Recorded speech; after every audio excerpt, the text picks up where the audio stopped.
홍장원 전 국정원 1차장이 내란 피의자 신분으로 특검에 처음 출석했습니다. 미국 CIA의 계엄 정당성을 전파하는 데 관여했다는 혐의를 받습니다. 특검은 싹 잡아들이라는 윤 전 대통령과의 통화 뒤에 홍 전 차장이 부서장 회의를 연 것도 수사 중입니다. 조혜영 기자입니다. 홍장원 전 국정원 1차장이 12.3 비상계엄과 관련해 피의자로 소환된 건 처음입니다. 그동안 정치인 체포조가 운영됐다는 사실을 알려 내란의 폭로자란 평가를 받아왔습니다. 종합특검은 홍 전 차장이 미국 CIA에 계엄 정당성을 전파하는 데 관여했다며 내란 중요 임무 종사 혐의를 적용했습니다. 아무리 생각해도 걱정을 시켜드릴 만한 일을 한 것 같지는 않습니다. CIA에 전파된 메시지에 대해 모르고 관련 지시나 보고를 받은 적도 없다는 입장입니다. 하지만 특검은 홍 전 차장이 모든 과정을 제가 하고 보고받았다고 밝혔습니다. 특검은 계엄 당일 홍 전 차장이 주재한 부서장 회의에도 주목하고 있습니다. 자, 다음으로는 홍장원 국정원 전 1차장에 대해서 알아보도록 하겠습니다.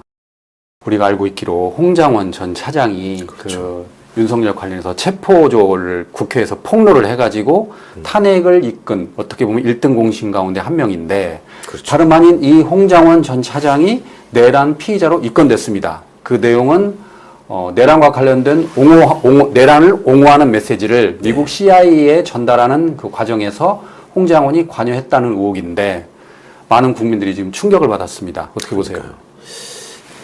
참 여러 가지 복잡한 생각이 들어요. 사실은 저는 좀 그런 이 느낌을 알고 있었거든요. 그리고 이제 특검이 사실은 이걸 발표하기 위해서 얼마나 많이 고심을 했을까. 그러니까 내란을 저지한 시민적 영웅으로서 부각되어 있는 사람들이 지금 몇 명 있잖아요. 그 중에 대표적인 분이 이제 홍장원 차장이었는데 이분이 시쳇말로 양다리를 걸치다가 저희가 안 될 것 같으니까 이제 그걸 폭로한 거 아니냐라는 식의 얘기가 지금 성립될 수 있는 상황이 돼버린 거죠. 그러면 국힘이나 이 내란 세력들의 입장에서는 이 상황을 어떻게 받아들일까? 그거를 자기 편인데 안타깝게 또 저렇게 입건됐구나라고 생각할까요? 뭔가 본인들이 배신자로 지목한 사람이 이렇게 되니까 꼴 좋다라는 식으로 할까요? 그 사람들이 이렇게 되니까 우리가 진짜 반성해야 된다. 저런 사람까지도 우리가 망가뜨렸구나. 이렇게 생각할까요? 그것들이 절대 그렇지 않을 거거든요. 그러겠죠. 그러면 다른 한편으로 또 몰래 그러면 숨어서 거짓말을 했던 사람들은 어디서부터 어디까지인가. 우리가 아주 비겁함을 넘어서 사악하게 거짓말을 하는 공직자들의 모습을 지금 너무 많이 봤어요.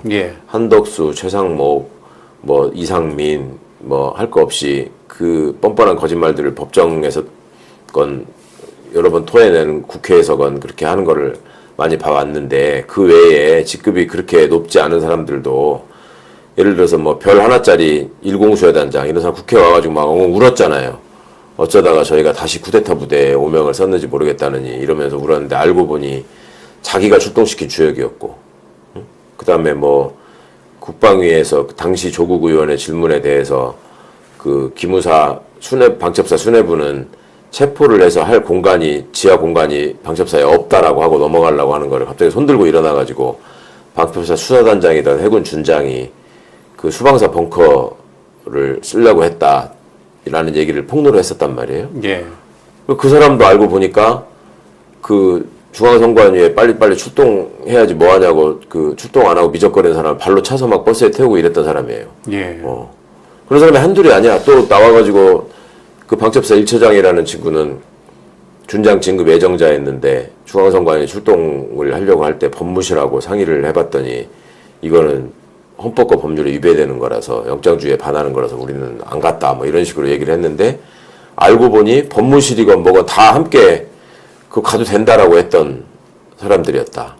많아요. 지금 서울청에 차장 하나는 국회에 나와가지고 김봉식 서울청장한테 그 포고령 자체가 헌법 위반이다라고 조언을 했다라고 얘기를 했는데 나중에 알고 보니 조언은커녕 이건 포고령은 합법적이기 때문에 이제는 지켜야 된다라고 얘기를 했다는 게 또 밝혀진 사람도 있고.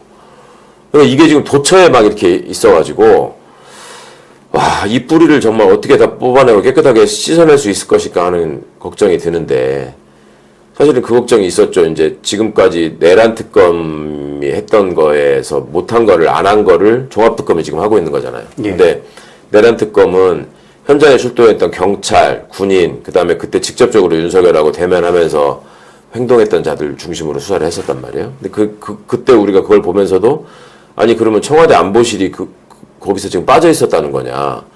그다음에 육군본부만 움직이고 그러면 합참은 그러면 아무 관여가 없었다는 거냐. 국정원도 또 그냥 있었다는 거냐. 이런 그 의문을 제기했었거든요. 근데 예. 그런 것들의 그 흔적들이 종합특검의 수사를 통해서 지금 밝혀지고 있는 과정인 것 같아요. 그래서 종합특검도 면밀히 검토하고 심사숙고한 끝에 국민들에게 이걸 알리신 거라고 저는 믿고 싶고, 이 홍장원 씨에 대해서는 확실하게 좀 정말 그 아주 세밀한 수사가 이루어져야 될 것 같습니다. 의원님 말씀을 들어보면 계엄과 관련해서 많은 사람들이 의외로 두 얼굴을 가지고 있었다라는 그렇죠. 뜻인데 네. 그래도 많은 국민들은 적어도 홍장원 전 차장은 아니기를 지금 바라고 있을 겁니다. 그렇죠. 네. 예. 저도 마찬가지입니다. 그러니까요. 너무 안타까운 일인데, 국정원을 보면은 조태용 씨가 원장이었잖아요. 예. 그러면 박지원 의원도 그런 말씀 하시던데, 국정원이라는 게 철저한 상명하복 조직이기 때문에 원장이 뭐라고 얘기를 하면은 그거대로 그대로 톱니바퀴처럼 움직여야 되는 조직이에요. 근데 이 사람이 차장으로서 그렇게 하지 않고 처음부터 그러면 반대하는 행보를 보이다가 그런 결론을 했겠느냐. 그거는 사실은 홍정화 씨의 그동안의 국정원의 근무 경력이나 그분의 어떤 철학이나 이런 것들을 아는 사람들은 조금 회의적인 얘기를 하는 경우를 제가 많이 들었기 때문에 예. 조금 제가 느낌이 있었다라고 말씀을 드린 건데, 이제 그런 것들이 실제 그날의 여러 가지 행적을 통해서 어떻게 확인되는지가 좀 수사 결과로 명명백백하게 좀 드러났으면 좋겠습니다. 근데 기본적으로 제일 나쁜 사람은 조태용이고, 예. 근데 국정원장의 지시를 국정원이 얼마나 적극적으로 움직였느냐. 그리고 이제 지금 방첩사가 한 걸 보면은 계엄 선포에 한 1년 전부터 미리 준비를 한 흔적이 보인다는 건데, 제가 볼 때는 국정원도 비슷할 것 같거든요. 이제 그런 점들이 좀 드러나면 조금 더 우리가 판단을 하기에 유용한 자료들이 많이 좀 나오겠죠. 수사 결과를 통해서. 추가 기사도 잇따라 나오고 있는데 이런 내용도 있습니다. 종합특검이 한 말인데 CIA에 계엄 설명을 했는데 네. 그 당시에 홍장원이 재가를 했다. 이런 기사까지 나옵니다. 그러니까 홍장원은 아니다. 거짓 진술이다라고 지금 반발하고 그러니까 있어요. 이제 홍장원 씨 쪽에서는 자기가 말하자면 국정원의 전반적인 분위기와 달리 원장이 그 잘못한 행동을 다 폭로를 하니까 예. 그 내부에 말하자면 안티 홍장원 세력이 움직여가지고 말을 맞춰서 자기를 지금 음해하고 공격한 거다라는 항변을 하는 것 같아요. 그럴 수도 있어요. 국정원이 그런 속성을 가진 조직이기도 하고, 예. 과거에도 그런 적이 있었고, 그래서 특검이 명확한 증거를 가지고 확실하게 확인해야 될 지금 필요가 있는 거죠. 어쨌든 이 문제가 국민들이 납득할 수 있도록 명명백백하게 진짜. 밝혀졌으면 예, 좋겠습니다. 정말 충격적인 일입니다. 예. 우리 또 의원님은 국정원장 이제 출신 아니겠습니까? 네. 그래서 이 부분을 좀 함께 이야기를 나눠야 될 것 같은데요. 우리 기자님이 좀 많이 도와주셔야 될 것 같습니다. 내란 직후, 내란 발생 직후 윤석열 정부는 미국에 계엄의 정당성을 알렸습니다. 이때 이제 국가안보실이 동원이 됐고 외교부가 동원이 됐고 그리고 이번에 새로 나온 소식 국정원이 동원이 됐고. 동원이 된 거예요. 국정원까지. 국가안보실이 외교부를 통해서 미국에 보낸 내용이 이번에 또 구체적으로 알려졌는데요. 그거 좀 소개해 주시겠습니까? 트럼프 당선인의 철학을 지지하는 바 자유민주주의 신념과 기독교적 가치관에 입각해 대한민국을 운영하려 노력했다. 종북 좌파 및 반미주의 대항 입장 견지, 계엄은 정치적 시위를 한 것이다. 종북 좌파. 이런 내용을 이제 보냈던 거야. 그런데 미국 그게 외교부에서 12월 3일 예. 계엄이 해제된 후에 보냈잖아요. 맞아요. 예, 그렇죠. 예. 왜냐하면 얘네들이 미국의 동의를 못 받고 하다 보니까 거기에 이제 좀 신경이 쓰였겠죠. 그래서 이거 굉장히 중요하고 우리 트럼프님이랑 생각이 굉장히 비슷한 네. 우리 정치적 시위다 뭐 이런 거를 이제 알리고 싶었나 봐요. 그런데 국정원이 CIA에도 보낸 거야. CIA. 예. 근데 이 내용이랑 비슷하대. 근데 이 내용이 어떻게 작성이 됐냐? 김태효가 불러줬다는 거야. 김태효가 국정원에다가 국정원에다가 이렇게 보내라. 이렇게 보내라 내용을 불러줬대. 그래서 그 국정원 직원이 그런 진술을 한 거야 이번에. 아. 그래서 알려졌는데 이 과정에 연루가 된 사람들 이번에 피의자로 입건이 됐는데 그 가운데 홍장원 전 국정원 1차장도 포함이 되어 있었습니다. 그래서 많은 분들이 지금 충격을 받고 있는데요. 홍장원 1차장이 12월 5일에 김태효하고 나눈 텔레그램이 이번에 공개가 됐어요. 네. 그 내용을 소개를 해주시겠습니까? 국힘 탄핵 반대 당론이 나왔고 윤석열이 대국민 담화를 하신다니 천재 1호의 기회. 국민의 절반은 우리 편이라는 내용의 텔레그램을 김태효에게 보낸 겁니다. 그렇습니다. 그래서 특검은 이 기간에 국정원이 미국에 메시지를 보낸 것으로 파악을 하고 있고 거기에 홍장원 1차장도 연루가 된 것으로 지금 의심을 하고 있는 상황입니다. 이게 이제 수사가 계속 진행이 될 텐데 수사 결과 어떤 내용이 나오든 홍장원 1차장에 대한 고마움은 저는 잊지 않을 겁니다. 왜냐하면 우리가 계엄을 극복하는 과정에서 많은 도움을 줬으니까. 일관성 있는 진술과. 하지만 여기에 뭐 깊이 연루가 됐다면 그것까지 우리가 또 응원할 수는 없는 거 아니겠습니까? 네, 그렇습니다. 네. 관련 내용 혹시 뭐 아시는 부분이 있을까요? 오늘 오전에 특검 갔다 왔는데 제가 봤을 때 수사 잘못하고 있는 것 같아요. 아, 그래요? 특검에서 네. 이거 지금 언론에 나왔던 CIA 이거 내용 있잖아요. 보고받은 적 없으세요? 홍정원 차장이? 네, 제가 어제까지 국정 안에 계신 분들한테 여쭤봤는데 보고받은 적 없어요. 그리고 비상계엄 그 국회에서 해제되고 난 이후에 이 정무직이랑 부서장 회의 있다고 했잖아요. 홍장원 전 차장 이거 주관한 적 없습니다. 조태용이 지시한 내용이에요. 조태용이요? 조태용이. 조태용도 이번에 입건되긴 했습니다. 네네. 근데 제가 봤을 때 일단은 제가 뭐 특검 쪽으로부터 전해 듣고 국정원 쪽에도 여러 차례 크로스 체크를 해봤는데 한 달 전에 어쨌든 원 압수수색을 하고 관계자 40여 명 조사를 했다 그랬잖아요. 그렇습니다. 이 중에서 30여 명 정도가 참고인이에요. 근데 이 중에서 조태용 라인으로 꼽히는 사람들이 홍장원 전 차장에 대한 좀 모함적 진술을 한 게 아니냐. 조태용 라인에. 네. 대다수의 사람들이 모함적 진술을 했다. 그렇게 얘기를 하시더라고요. 제가 어쨌든 양재동에 계신 분들한테는 들은 얘기는 그렇습니다. 보고받은 적 없고 김태우하고도 막판에 싸웠기 때문에 그 내용을 들을 수가 없다. 그리고 이거 CIA 이거 한국 지부가 용산에 있어요. 네. 거기에도 홍장원 차장이 방문한 적도 없고 내용을 알 수가 없는 사안이라고 하더라고요. 근데 이제 저 텔레그램 내용 같은 경우에는 저게 최상병 특검팀에서 이게 확보했던 내용이거든요. 근데 저거를 뭐 천재일우의 기회다 이렇게 텔레그램을 보내셨던 이유가 제가 좀 유추하기에는 어쨌든 윤석열이라는 사람을 자기가 모셨던 사람이고 맞습니다. 마지막까지는 좀 인간적인 예의를 지키기 위해서 그랬던 끝까지 게 아닌가. 지켰어요. 예의는. 근데 그 이후에 그 다음 날 바로 잘렸잖아요. 그리고 국회에 와서 이제 증언을 하지 않았습니까? 그건 맞습니다. 그런 부분에서 봤을 때는 제가 봤을 때 특검에서 조금 폭풍적인 그런 수사를 좀 하고 있지 않나. 혹시 우리 의원님 아시는 바가 좀 있을까요? 제가 한 2주 전에 우리 국회 정보위에서 홍장원과 김태효가 미국과 한 행위에 대해서 질문한 적이 있어요. 그렇지만은 국정원에서는 그 몇 개 팀들이 지금 특검에 나가서 조사를 하고 있고 그것은 구체적으로 보고를 받지 않고 있다 하고 구체적으로 말씀을 안 하더라고요.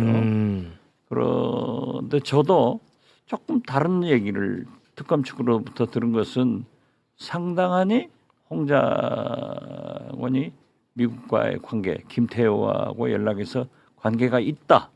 이렇게 얘기를 들었거든요. 오늘 이제 우리 조 기자한테 처음 들었는데 어떻게 됐든 홍장원은 8월 14일 대한독립 만세를 부른 거예요. 독립지사로 볼 수가 있어요. 자기가 아무리 잘못했다 하더라도 대한독립 만세를 불렀기 때문에 16일 아니고 14일 날 부른 사람. 그렇죠. 14일 날. 그 16일 날 부르면 그건 그건 안 되고 독립지사가 아니죠.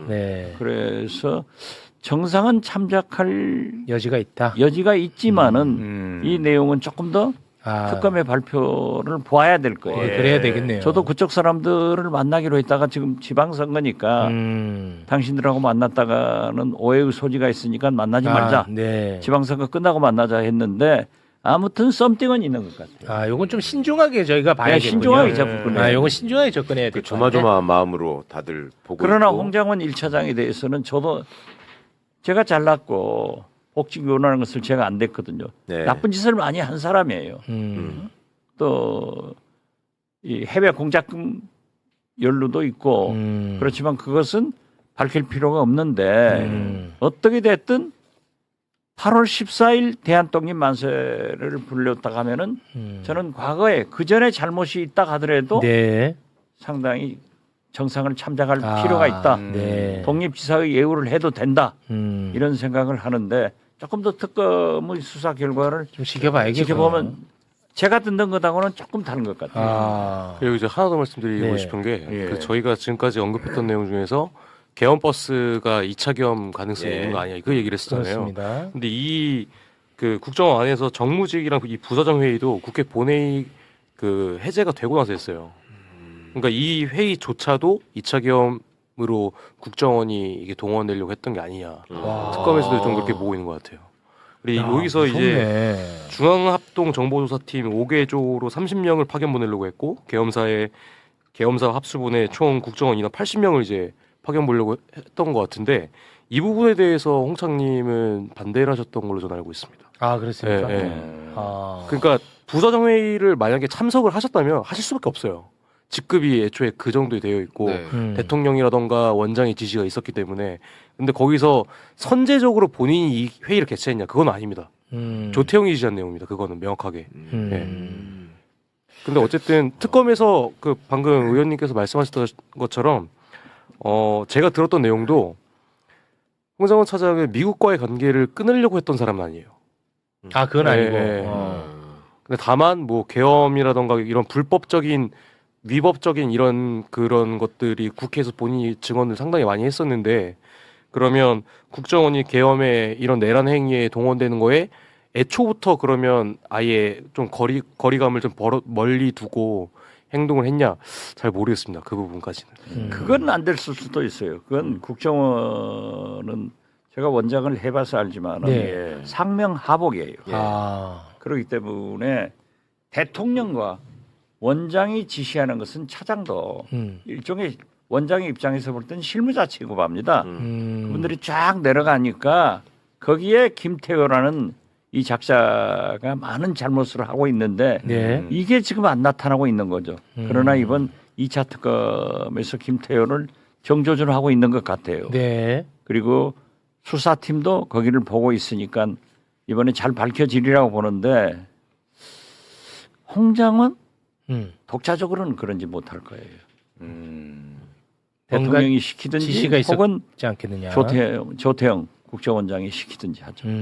좀 그런 걱정이 있더라고요. 이제 2차 종합특검이 내란 부분에 대해서 추가 수사를 통해서 밝히고자 하는 부분이 1차 때 못 갔던 부분들 있잖아요. 그러니까 1차 때는 현장에 출동한 부대들, 수방사, 특전사, 그다음에 방첩사, 그다음에 육군본부, 수뇌부 뭐 이쪽을 중심으로 군을 예를 들면 수사를 했다 그러면 당시에 합참은 뭐였냐, 국방부는 뭐였냐, 안보실은 뭐였냐, 국정원은 뭐였냐 이게 다 빠져 있었거든요. 그렇습니다. 그러니까 2차 종합특검은 그걸 볼 수밖에 없고 지금 방첩사 같은 데도 미리부터 준비했다는 흔적들이 막 나오고 있잖아요. 그렇죠. 그러면 국정원과 안보실은 미리부터 준비를 안 하고 가만히 있었겠냐. 그렇지. 그 부분들을 많이 살피는 것 같아요. 그런 흔적들이 좀 보이는 것 아니 같아요. 그러니까 저도 속고 그렇지. 우리 국회 법사위원들이 다 속았는데 707 부대장 있잖아요. 김현태. 네, 김영태. 얼마나 국회에 나와서 정의로웠어요.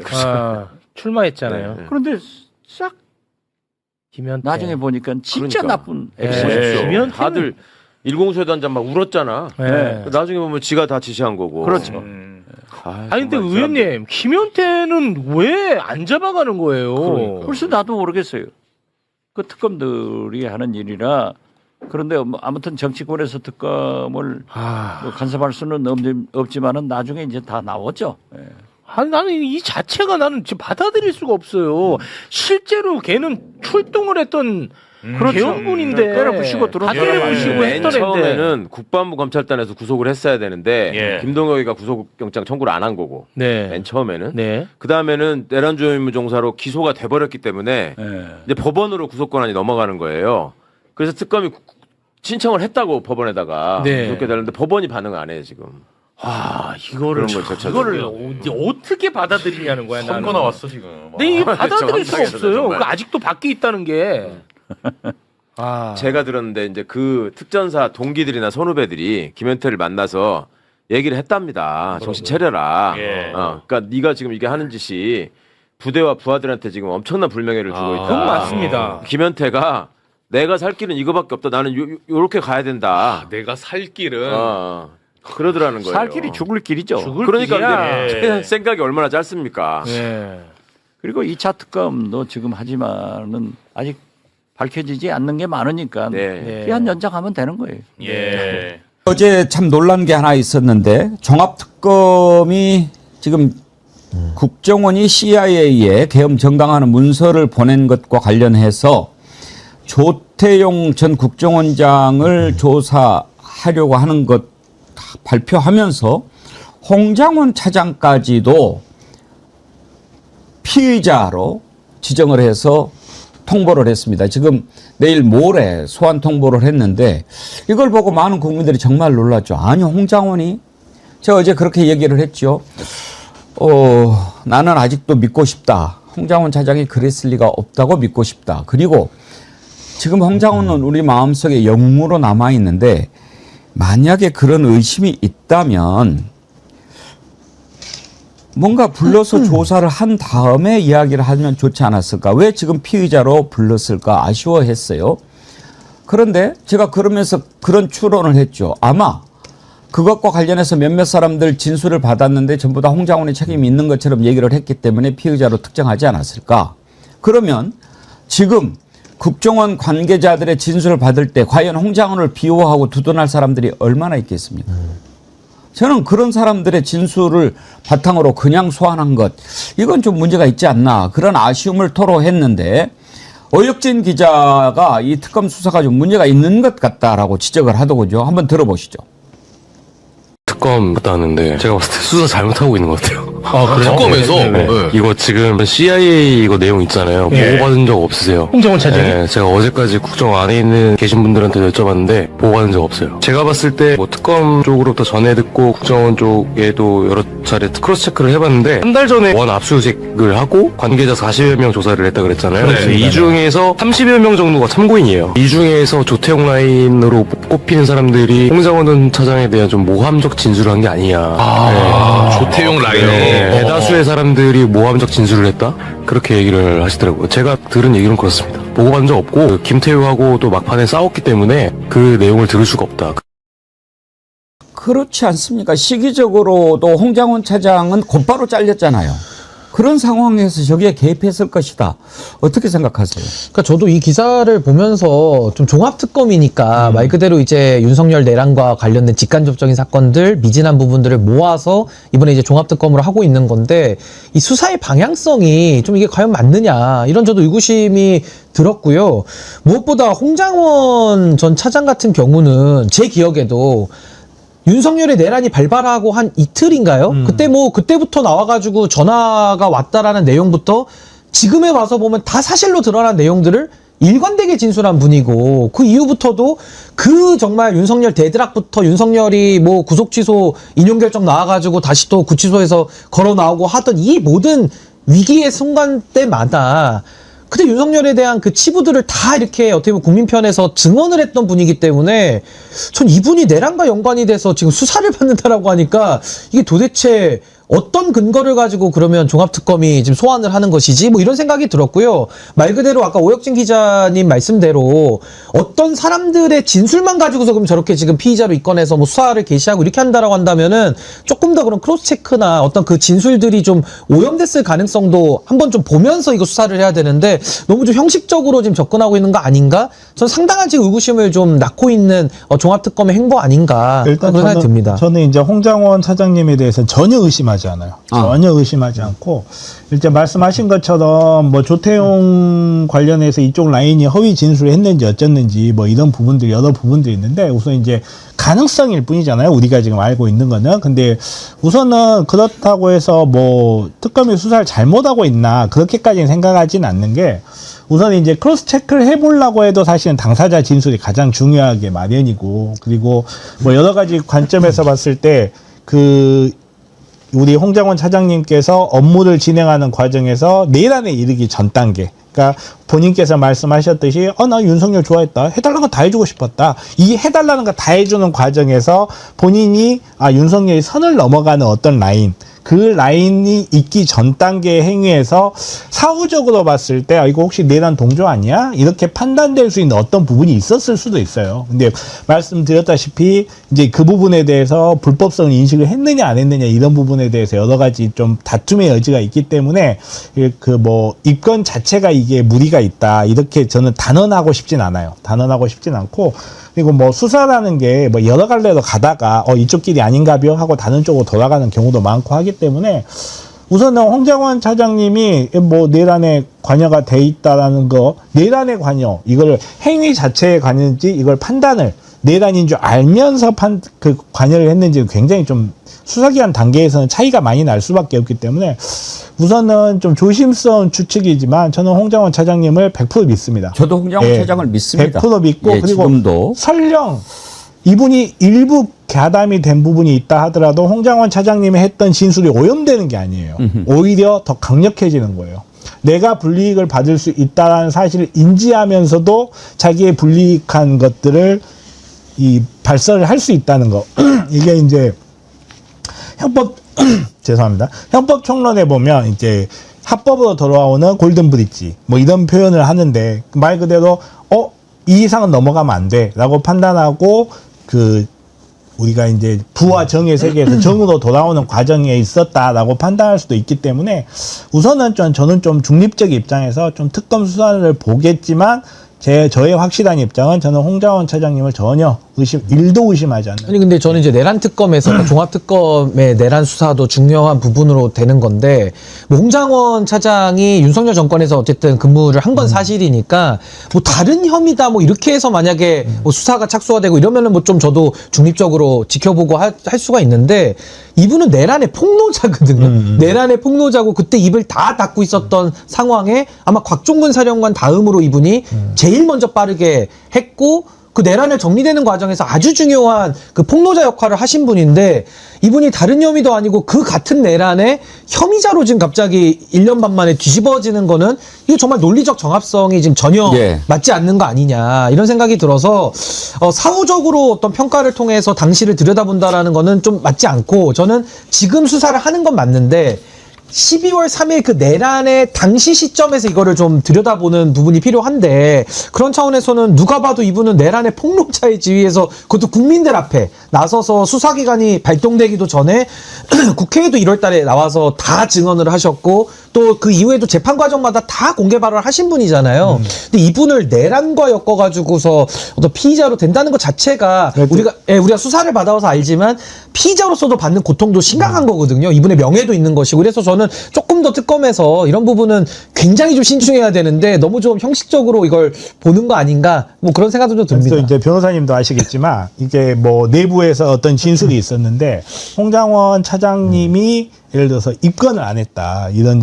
상황에서 그러면 이게 또 정치적으로 악용이 될 수가 있어요. 본인이 이런 부분에 대해서 내부 직원들 폭로가 있었는데 홍장원은 왜 입건도 안 했어요? 본인 지금 면죄부를 약속받고 지금 윤석열에게 불리한 증언을 한 거 아니에요? 이런 식으로 굉장히 좀 정치적인 공격을 받을 여지도 있기 때문에 입건 자체에 대해서 제가 중립적으로 본 건 장단점이 있고 뭐 꼭 나쁘다, 꼭 좋다 이렇게 파악할 수도 없는 상황이고 그것도 말씀드렸다시피 저는 홍장원 차장님 믿고 그리고 또 홍장원 차장님 본인께서도 지금 혐의가 돼 있는 사실에 대해서 부인하고 있는 걸로 알고 있어요. 그래서 부인했습니다. 좀 지켜보는 게 저는 순서가 맞는 것 같다. 저는 그렇게 봅니다. 홍 차장이 지금까지 보여왔던 행동, 발언 이런 게 있지 않습니까? 그러면 우리가 어느 정도 알 수 있지 않는가 그런 생각이 듭니다. 그리고 지금 다른 혐의가 아니고 그 문서 전달 과정에 개입했다 뭐 이런 걸 가지고 내란 주요 임무 종사라고 보는 것 같은데 시간적으로도 그때 조태용하고 했던 이야기가 다 사실임이 재판 과정을 통해서 드러나지 않았습니까? 그런 점에서 저는 개입할 여지도 없었다고 보고 본인은 그 라인은 맞다. 그러나 내가 거기에 보고받은 적도 없고 지시한 적도 없다라고 밝혔습니다. 그러면 왜 피의자로 적시를 했는가? 그동안에 여러 가지 진술을 다 들었는데 홍장원이 시켰어요. 막 이런 식으로 모함 진술을 했을 가능성이 매우 높다고 보죠. 충분히 가능하죠. 예. 그 내부 고발자에 대한 보호도 굉장히 중요하다고 저는 봐요. 그러니까 지금도 종합특검이 아까 뭐 변호사님 말씀도 일면 전 타당성이 있다고는 보는데, 근데 이분이 가지는 이 내란 사건에서의 진실 규명을 위한 그런 협조나 내부 폭로, 그러니까 이런 부분에 대해서는 반드시 특검이 이건 좀 더 면밀하게 더 살펴봐야 되는 문제다. 잘 살펴볼 것 같아요. 라는 생각이 듭니다. 제가 몇 차례 여러분들께 말씀드렸잖아요. 저는 홍장원 차장이 진보라고 생각하지 않습니다. 보수입니다. 맞아요. 보수예요. 보수예요. 평생을 블랙 요원으로 그리고 국정원 간부로 살아있는 사람이 보수가 아니면 이상한 거죠. 그리고 윤석열 정권에서 국정원 차장이라고 하는 고위직까지 갔다면 그건 보수죠. 다만 보수가 극우하고는 달라요. 확실한 국가관을 가지고 내가 이 나라를 위해서 몸을 바치겠다라고 하는 생각을 갖고 있는 그 보수죠. 그렇죠. 그런데 그 홍장원 차장이 봤을 때 이거는 아니지 않습니까? 그리고 결정적으로 야 이런 사람들 다 싹 잡아들여. 이거는 아무리 보수 아니라 보수 할아버지라도 받아들일 수가 없는 부당한 명령 아닙니까? 그래서 그것을 이건 안 되겠다라고 하고 발로 차고 걷어찬 거고, 조태용 하는 짓을 보니까 내일 상의합시다. 지금 싹 잡아들이라고 하는데 내일, 이게 말이 안 되는 거를 평생을 정보기관에서 살아온 사람이 바로 캐치한 거죠. 이 자들 완전히 지금 못된 짓을 꾸미고 있구나. 그래서 그 국회에 나와서 한 얘기 들어보시지 않았습니까? 이런 짓을 매일같이 하는 데가 있습니다. 어디? 평양. 이런 곳을 매일같이 하는 기관이 있습니다. 어디? 북한 국가보위부. 그런 생각을 갖고 있는 사람입니다. 그런데 내란 주요 임무 종사 저는 믿지 않습니다. 이게 논리적 정합성이 안 맞아요. 그 폭로자를 갖다가 혐의자로 다시 한다는 게 법 체계 자체가 안 맞습니다. 그래도 아무튼 뭐 수사 결과를 지켜봅시다. 수사를 통해서 확실하게 무혐의가 나올 수 있지 않을까 생각을 합니다. 종합특검도 저는 여전히 성원하고 있다 하는 말씀을 드립니다. 어제 종합특검이 놀라운 발표를 했습니다. 이제 새로운 수사 대상자들 소환하고 특히 CIA의 계엄 정당화 메시지를 보낸 것과 관련해서 내란 주요 임무 종사 혐의로 국정원 관계자들을 수사하고 있다고 밝히면서 조태용까지는 좋은데 홍장원 차장도 피의자로 소환한다. 이렇게 해서 지금 그 발표를 보고 많은 국민들이 깜짝 놀랐습니다. 아니 홍장원? 우리가 지금 영웅으로 생각하고 있지 않습니까? 그런데 홍장원 차장을 피의자로 소환한다라고 하니까 상당히 저는 충격을 많이 받았습니다. 일단 홍장원 차장은 자신은 전혀 그런 일 알지도 못한다라고 지금 부인했는데요. 조사를 하면은 이제 좀 밝혀지겠지만 김민하 평론가님, 일단 피의자라고 적시를 해서 소환을 해요. 그렇죠. 이게 그러니까 그 비상계엄을 윤석열이 불법적으로 선포를 하고 이게 어쨌든 명분이 없는 그런 일이니까 미국의 어떤 그 나름의 인정을 좀 받아야겠는데 그러다 보니까는 메시지를 발신하지 않습니까? 근데 하나의 경로가 김태효 등을 통해서 외교 라인으로 이제 전달된 거고, 그래서 이 계엄은, 이 비상계엄은 내가 그러한 뭐 종북주의자나 뭐 이런 사람들을 색출하려고 하는 그러한 정당한 이러한 계엄이다. 절차를 다 지켜갖고 하는 그러한 계엄이다라는 이제 메시지를 보낸 것이고, 다른 하나의 라인은 국정원 라인을 통해 가지고 이제 미 CIA나 이런 정보 라인을 통해서 이제 보낸 게 있다는 건데, 그게 이제 그러면 그 당시에 국정원 1차장인 홍장원 이제 차장 통해서도 간 거 아니냐, 이제 이렇게 보는 건데, 아마도 이제 그냥 간 거 아니냐라는 추정만 가지고 지금 이렇게 하진 않았을 것이고 어떤 이제 단서가 있으니까 이제 했겠죠. 단서가 있으니까 지금 입건을 하고 조사를 하는 과정이겠죠. 다만 이제 그런 이제 확인해야 될 대목들은 있는 것 같습니다. 당시에 이제 홍장원 차장이 여러 가지 경황이 없는 상황 속에서 어떤 판단의 전제를 가지고 이제 이러한 일에 이제 휘말린 것인지 그래서 확신을 갖고 한 건지 예를 들면은 지금은 윤석열이 계엄을 선포했으니까는 이 계엄 선포한 거에 맞춰가지고 내가 행동을 해야겠다 이렇게 행동을 해서 명확하게 한 건지 아니면 여러 가지 판단이 힘든 상황 속에서 뭐가 내려왔으니까 뭐 엉겁결에 뭐 그렇게 된 건지 이런 것들은 정확하게 이제 이 말씀하신 대로 조사의 내용을 보고 판단해야 될 것 같고 홍장원 차장은 일단 언론이 물어보는 거에 대해서는 이렇게 답을 하는 것 같아요. 그 당시 전혀 이제 그런 것은 기억에 남아있지 않고 그리고 자신의 뭐 아랫사람이 했거나 그럴 수도 있겠지만 그 아랫사람도 자기가 알기로는 그러한 내용을 CIA에 전달한 건 없는 걸로 알고 있다. 그래서 조사를 해보면은 아마 내가 그러한 일에 연루되지 않았다는 게 확인이 될 것이다. 이렇게 언론에 얘기를 하고 있다는 것인데 뭐 조사가 돼보면 아마 진행이 돼보면은 대략적인 뭐 추가적인 사실이 밝혀지지 않을까 생각이 됩니다. 그러니까 12월 3일에 계엄을 하고 12월 6일에 이제 국회에서 폭로를 하거든요.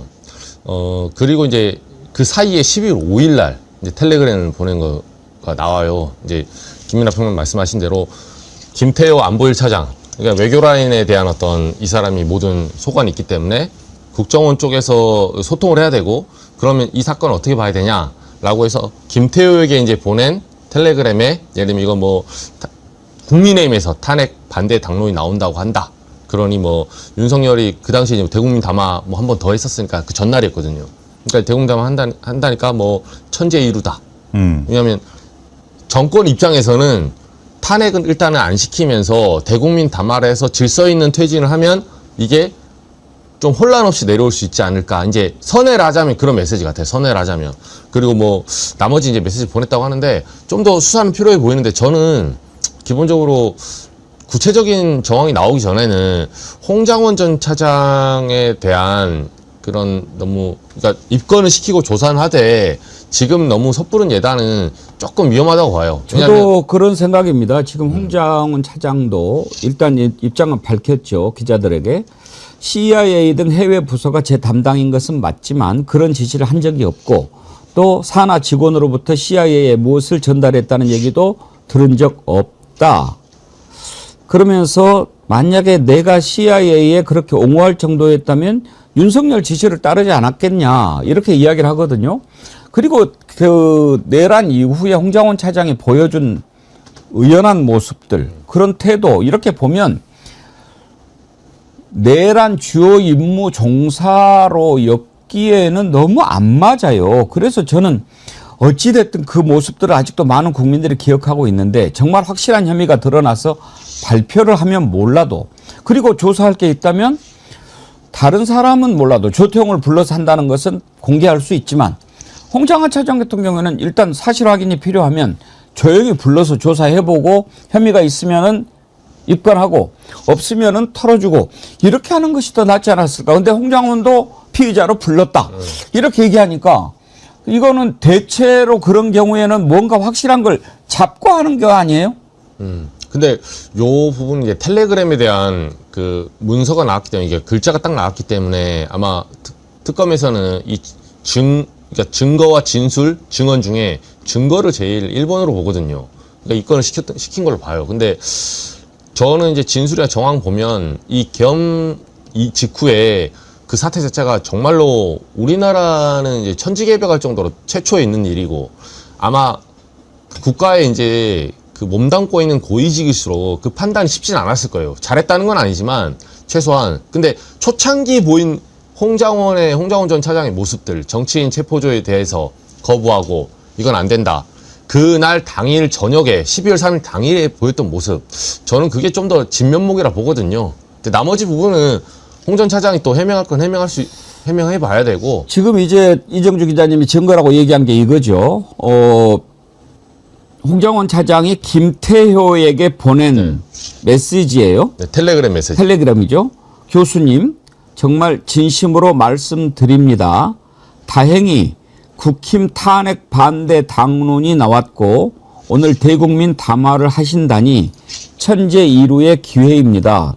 나는 나라를 위해 하고 이게 잘 안 보이네. 네, 나라를 위해하고 싶은 일이 쌓였는데 예, 네, 읽어주세요. 모두 손가락질하고 국회가 모든 일에 발목 잡는 답답함을 솔직히 이야기하시고 예산을 막고 탄핵을 계속한다면 대통령에게도 이런 마지막 카드가 있다는 시위였다고 사과하셔야 합니다.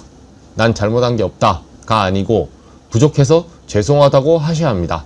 눈물을 흘리시고 무릎을 꿇으셔야 합니다. 교수님 모신 분의 멱살이라도 그러니까 이거죠. 네. 교수님 모시는 분의 그러니까 네. 윤석열이죠. 멱살이라도 잡을 양 이야기하셔야 합니다. 아니면 나라가 망합니다. 그렇죠. 절대로 앉아서 발표하는 교만한 분위기는 안 됩니다. 국민이 깜짝 놀랄 만큼이어야 합니다. 무릎 꿇으셔야 합니다. 국민을 이길 수 없습니다. 그 국민의 절반은 우리 편이니 국민을 우리 편으로 만들어야 합니다. 이때는 국정원을 책임지고 있는 차장의 신분이죠. 그렇죠. 그리고 이제 대통령한테 충성해야 한다는 입장이죠. 그런데 그때만 해도 나라를 위한 충정 그리고 대통령에 대한 그렇죠. 충성으로 김태호에게 이건 정말 잘못된 거라고 해야 된다. 그런데 저는 지금 이제 나름 홍장원을 위한 변명이에요. 그러니까 자 이건 정말 잘못됐는데 나는 지금 국정원 1차장이야. 내가 이걸 그만두지 않는 한 어찌됐든 충성을 해야 될 대상이야. 그리고 지금 내가 보내는 당사자는 안보실 차장으로 대통령 측근이야. 그럼 여기한테 내가 뭔가 어드바이스를 해야 되는데 그 어드바이스 하는 사람한테 김태호하고 완전히 가까운 사이도 한데 야 이 새끼야 너가 대통령 미쳤어. 그런 짓 하면 안 돼. 이럴 수는 없는 거 아니에요. 그러면은 거기에서 최대한 진정을 닮아서 이거는 정말 눈물 흘리고 무릎 꿇고 반성하는 모습을 보여야지. 그렇지 않으면 우리 죽는다. 이렇게 쓴 거라고 본단 말이에요. 이게 과연 한편으로 내란 임무 주요 종사의 한편으로 볼 거냐 하는 것에 대해서 저는 아직도 퀘스천이 있어요.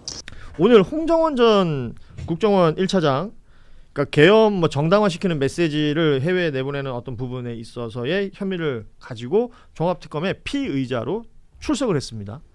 출석하면서 이제 언론들 앞에서는 제가 보기엔 좀 여유로워 보이더라고요. 걱정 끼칠 만한 일을 한 적이 없다.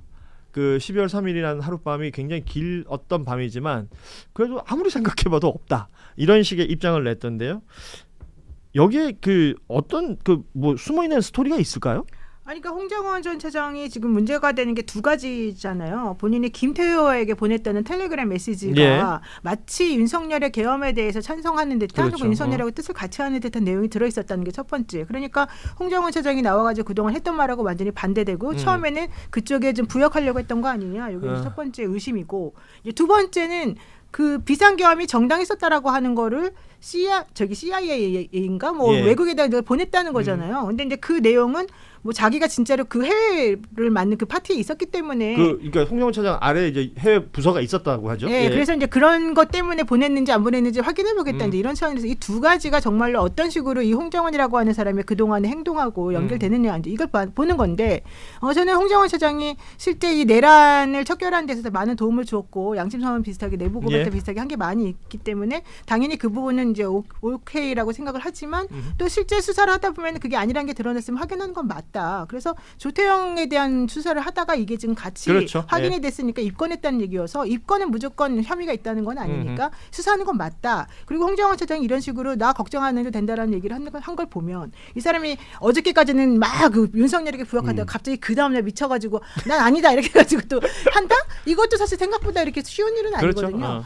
그렇죠. 그렇지만 제가 봤을 때는 홍정원 차장은 분명히 윤석열이 좋아했던 사람이고 또 원래는 그 라인에서 사실은 클 수 있던 사람이기 때문에 그날이나 그 다음날까지는 분명히 이 대통령의 뭔가 뜻에 우호적인 관계였을 가능성이 높죠. 어그러들이지 않을 가능성이 좀 있어요. 근데 그렇다 하더라도 본인이 생각해봤을 때 이게 옳지 않다 그러면 얼마든지 마음을 바꿀 수 있는 거니까 그 부분이 명확히 밝혀지면 된다. 저는 그래서 그 얘기가 기억나네요. 저 대통령 좋아했습니다. 뭐 이런 얘기 했던 거 기억나요. 아니 대통령도 이게 진짜 1차 특검에서 한번 타임라인을 정리한 건데 12월 3일 날 계엄 얘기를 듣고 홍정원 차장이 그 동선도 공개됐잖아요. 조태영 국정원장 만나러 가잖아요. 그렇죠. 만나러 가서 이거 정치인들 체포하는 얘기 들었습니까? 그리고 대공수사권을 준다는 얘기를 했다라고 이미 얘기를 했어요. 그러니까 그게 12월 12월 3일인데 그 얘기는 뭐냐면 홍장원 차장이 국회 나와서 한 얘기를 나는 그때 이해가 안 가서 국정원장도 안 와 물어보러 간 거다 이런 취지로 얘기를 했거든요.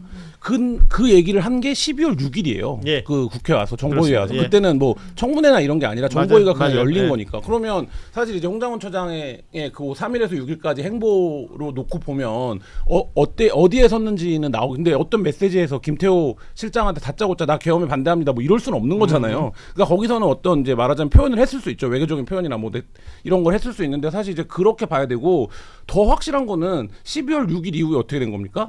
조태영 원장의 그 유죄받은 혐의 중에도 그 기소된 혐의 중에도 있는 홍장원의 동선을 국민의힘에 제공해 준 거잖아요. 그렇죠. CCTV를 따갖고 민주당은 안 주고 예. 그걸 보면 국정원에서 홍장원을 어떻게 생각하고 있었느냐 적으로 본 거잖아요. 근데 이제 그런 것들이 가만히 지금 되겠죠. 말씀하신 그래서 조태용 국정원장 얘기를 해야 되는데 1심에서 지금 1년 6개월 선고를 받았습니다. 근데 유죄가 된 부분이 일부 있지만 무죄가 된 부분들이 저는 이해 안 되는 게 너무 많더라고요. 여기는. 이거는 저는 깜짝 놀랐어요. 그러니까 지금 특검 구형은 7년이었는데 1년 6개월을 받은 거거든요. 근데 무죄됐던 것 중에 하나가 그러니까 홍장원 전 1차장한테 정치인 체포 얘기를 듣고 이 사람이 그랬잖아요. 됐다 내일 얘기하자. 뭐 이러고 갔다는 거 아닙니까? 그 1년의 과정들을 홍장원의 보고로 인지를 안 했다는 거야. 풍문으로 이해했을 가능성이 있다라고 재판부가 적어줬어요. 그러니까 판사는 이 모든 걸 봐줄 결심을 하고 앉아가지고 얘기하지 않으면 이게 안 돼.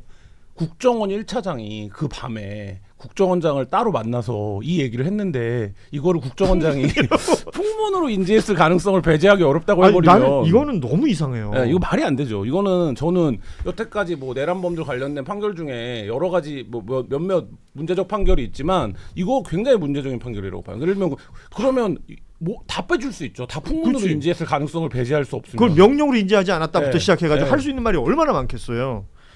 이거 이렇게 그냥 넘어가요? 아니죠. 이러니까 이제 항소심도 있는 것이고 앞으로 계속해서 이제 나올 건데 저는 이 법원의 항소심이나 2심 법원들의 그 태도나 이런 것들을 봐서는 이런 거 다 이제 교정될 거라고 봅니다. 그러니까 대신 저는 이게 보도량이 굉장히 적습니다. 조태영 원장 관련해서는 그래서 많이 떠들어야 돼요. 이게 이상하다라는 얘기를 많이 해야 된다는 생각이 들고. 판사 이름 류경진이죠. 그렇죠. 네. 류경진.